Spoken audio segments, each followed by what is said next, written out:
Just a rebel with a lightsaber dream. Lost my hand, lost my friend, lost my self-esteem. Guys, Roger's here. Hey. Okay, get yourselves all professional, all right? I just literally ran in.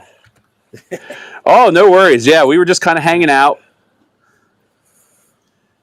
Yeah, we just read a very interesting article on the rankings of the 12 Star Wars movies. We were having a good list at their order, having a good laugh at their order on the list. Oh, hi there, I'm back. Sorry about this. All right, great. So welcome, sir. Glad to have Thank you on you. tonight. Yeah, we were, let's see, me and Nerd about, all seen your movie and everything. Yes. It's wonderful flick. Like if you enjoy, especially like A New Hope, like it gives you so many amazing stories of that movie. Like I loved all of those 3D like recreations that they used with like the Macquarie art, and they were able to like expand it out into like a 3D space. That was really cool looking. Like it's an awesome movie, and honestly, I just gotta say, like it's got to be like awesome hearing like all these like modern like major like filmmakers just making sure that they give you your props just for everything you've really done just for Star Wars and like movies in general. Yeah, it was. Well, I had to write the book because unfortunately I'm the only person with all of these stories because I was at the front of it all, and John Barry did the sets. I was given this whole job of creating everything, props and all of the rest, and involved in everything, and there's no one else to tell the story, nobody. So I kind of had a duty, and then once I got the book done, but then I got private finance. I couldn't get it financed, and managed to have now got it made and divided up, and at some point I will be able to get it onto a streamer, but it's going to take a bit of time. There's a few obstacles in the way, but I had to be very careful. Obviously, I'm sanctioned by Lucasfilm to do whatever I want. They regard me as a gatekeeper, so I'm okay with that. And I couldn't get clips. Actually, when we were doing it, I tried 20th Century Fox because they owned it then when we were first doing it, but they wanted like $250,000 for 6 clips, and that would have been the budget gone. And I realized looking at it, like George, if you watch the movie, when Alec Guinness goes to that trunk and takes out the lightsaber and gives it to him, it was never pointed out. You hardly see it. It just went, and it's just a lightsaber because George made Star Wars like a documentary. So it didn't really illustrate what I was trying to say.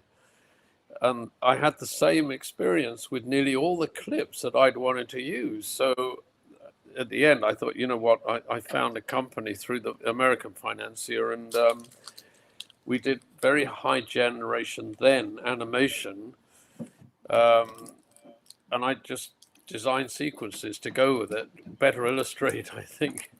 And they were fun to do, I mean, I was reinventing the wheel again because we have so little money.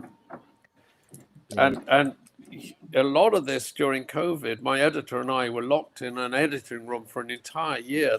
There was only restrictions on who could be anywhere, but the top post house here, friends of mine own it, so they gave me an office, and we were under the number of people allowed into the building during the day. So he and I were ensconced for a year trying to figure all this out. And it was, I mean, just, it's the way people are, especially with Star Wars. When you take Guillermo, he was making Nightmare Alley, and he really wanted to say some words about it. And so he said, look, I can meet you outside the Netflix stage at 8 o'clock in the morning. I'll have to be on my own because we weren't allowed people to be with you. There was this whole business of COVID. So, he said, "Can you do it with one camera?" And I said, "Yeah, there's one cameraman who'll do the sound. He can come with me," and that was it. So there was only the three of us, literally, and I held the mic for him, and he held the mic for me when we were talking, and then he recounted, you know, it's like gold. What I really wanted him to be in it because he's so erudite, and I think that it was very important to have him there because he was the real illustration of, you know, because I knew Jim Cameron. There's actually an example of an interview with him which I couldn't get, but he says the moment I saw Star Wars, I came out and I said, "That's it, I got to be a director." I happened to meet Christopher Nolan here when Dunkirk was in Toronto, and I met him afterwards, and then he started questioning about Star Wars because he couldn't understand how I did it all on my own. And he's an avid collector. And I said, "You remember Star Wars when?" He said, "Oh, don't tell me. At 11 years old, I was at this theater. I know the exact time when I saw it. And I came out and I wanted to be a film director." And then I found James Gunn, and everybody said the same thing. So kind of, I had at least there Guillermo to kind of illustrate that. And Yeah, and honestly, like that whole Guillermo like thing, like that's interesting that it was like just it was necessity that like the way it was shot. It looks really like cool, like very intimate with like you guys just there on like the like I really liked how that part was shot. Like I didn't know that it was just because COVID was going on, you had to shoot that way. Yeah, that was just the two of us talking, and that's how I wanted it anyway. And it's the same. And then Gareth Edwards was he was in prep on The Creator. And he said, "No, I can do it. I can give it to you. So you give me the questions." And I gave him a whole bunch of questions, and we did it like that. So he sent that back in, and I used him to kind of break up the sequences as a kind of bookmark for me going through. Again, they're just so valuable. And Kyle is a mate of mine, Kyle Newman, and so you know he's also Star Wars from being a kid was what mattered. But I wanted to, you know, several things. One is, to me, whatever I did, Ralph McQuarrie is the unsung hero of Star Wars. Absolutely. He came with 6 paintings, was sent to us in London, and that's where Star Wars, I found my entire inspiration from those paintings. So I really wanted to give him a kind of homage, really, as part of the documentary. And Paul Bateman, who's a science fiction artist who lives in London, is a mate of mine. He has a long history. He revered, like most science fiction artists, Ralph McQuarrie. And in the early days, Ralph's website was terrible, and Paul kept bugging him. He got contact with him and saying, your website's bad. Can I please do it for you? I'm not charging you. I just want to do it. He wore him down. It took about 3 or 4 years because Ralph was very shy and very quiet. He wore him down and did it. And then they started to become friends. And then Paul said, also, I see the prints they release of your work isn't looking like your work. So Paul took all of that over. And then he was, for a long time, going around all of the big Star Wars events with Ralph McQuarrie's work. They had a booth and everything. So all those stories that he tells about Ralph McQuarrie, I mean, I could have filled this documentary with it. But again, I thought they were valuable to have. And then there's people who nobody in this world ever knew about. Bill Harmon, the carpenter, who built the wooden R2-D2 and the mock-up land speeder. And, you know, without that wooden mock-up R2-D2 working, there wasn't Star Wars. It wasn't going to get made because they're the main storytellers, and there was no other way to do it. There was no CGI. The radio control wasn't working. How on earth were we going to do it? So Bill was pivotal in that, and also creating the very first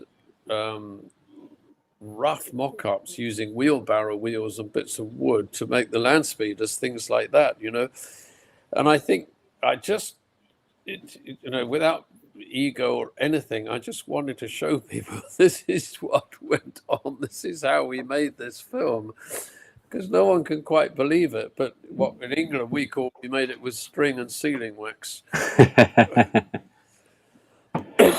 Yeah, like it's incredible. Just like watching the documentary, like you can read the book and everything and hear some of the stories, but to actually like get to see like some of this stuff like redone and kind of see like the things you guys went through to like really make this movie work, like it's mind-blowing that it even happened, and like the fact that it became like one of the biggest movies of all time, and it just everything worked out perfectly. Yeah, it was you know for me, I mean, it was a whole kind of experience that I loved every minute of it, hard as it was. It doesn't matter, but I really liked George and I loved the script, and it was a chance to do something that how I thought science fiction films should look. A chance in a million, and I was determined to make it work, despite this fact when we got to England and found what the budget was, and it was enough to do a little art film, nothing more.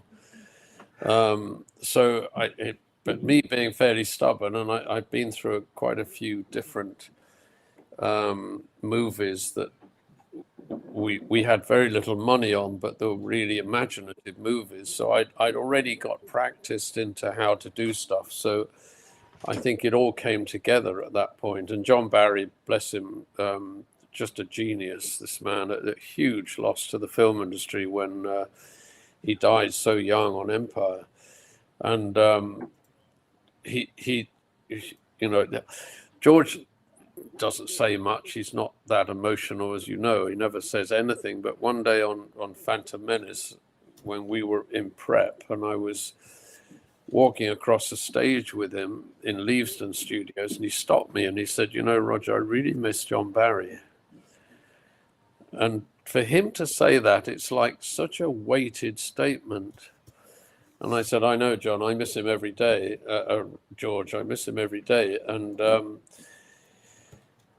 he really made it possible for George to make that movie. And John and I, in particular, as the two creatives, stuck by George right the way through. We never let any of this crew nonsense and the arguments and the hatred against George and science fiction and all this stuff ever get to us. That's, was part of this journey for me. And I was kind of honored when they republished Cinema Alchemist in January, and they said, we want to do new forwards and things like that. And they said, we know George doesn't do anything anymore, but could you get somebody to do a forward so we can juice it up a bit? We thought of Guillermo, actually. And then I thought, you know what, I've never asked George. So I just sent a note, and 3 weeks later, he said, I really would be honored to do this. And he also put his name on the cover for me, gave me some blurbs. So it's awesome. It's a very heartfelt thank you, and it echoes the same words. He was more kind of praising that we were still friends. So I think, eventually, as you can see, I mean, this has to belong on Disney Plus one day, in amongst all the making of, because it's a very part of the legacy of the whole Star Wars and making of it. So I just got to bide my time, and eventually I get it there. Yeah, I think sorry to cut you off there, Kyber. I think it's really a shame, because even for like the people who love Star Wars and the works and stuff, it's like you'd never know these things. I've been a fan for so long, and I didn't start learning about all the nuances and intricacies of the filming process and all that until Kyber and these guys started talking to you, and I was like, wow, like it makes it that much more amazing for fans. It's like, yes, what you guys had to go through to get this done. Yeah. And just like skin of your teeth doing it, and then it turned out this amazing. Yeah, and it's important, I mean, whatever. Yeah. There's never been a film like this, and there never will be again. The circumstances cannot happen again, and it's going to be studied in universities. I mean, already it's like everything is studied to the nth degree. So the actual groundwork of how this thing got made is the foundation of it all. That's why I think this is important. It's nothing to do with, oh, look at me and how great I was. I don't ever say that. I just think that it's part of the building blocks of where it all came from. And nowadays kids see huge Hollywood movies, but it was a little ragtag group of cinema revolutionaries with no money who built it. And that in itself is the mentoring lesson that I wanted to give to people, as George does as well. And that's the story of Star Wars. It's a story of Luke Skywalker believing, and somehow a mentor comes along and his destiny fulfills, and he fulfills it. So I think that those stories are there they're relating to every man, woman, child, whatever you are, dog, whatever, on the planet. So that's our journey. That's the hero's journey. So I think what I was hoping to get out of the documentary, at the end of it, you think, wow, yeah, I could do that.